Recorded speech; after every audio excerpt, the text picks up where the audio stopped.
ভারতে বাড়ছে করোনা সংক্রমণ। গত ২৪ ঘন্টায় দেশটিতে করোনায় আক্রান্ত হয়ে ৭ জনের মৃত্যু হয়েছে। আক্রান্ত হয়েছে ২,৭১০ জন।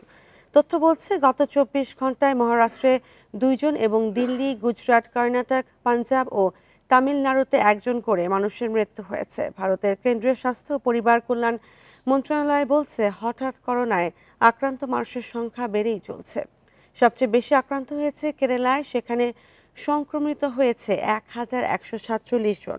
মহারাষ্ট্রে ৪২৪, দিল্লিতে ২৯৪, গুজরাটে ২২৩ জন, কর্ণাটক ও তামিলনাড়ুতে ১৪৮ জন করে এবং পশ্চিমবঙ্গে ১১৬ জন আক্রান্ত হয়েছে।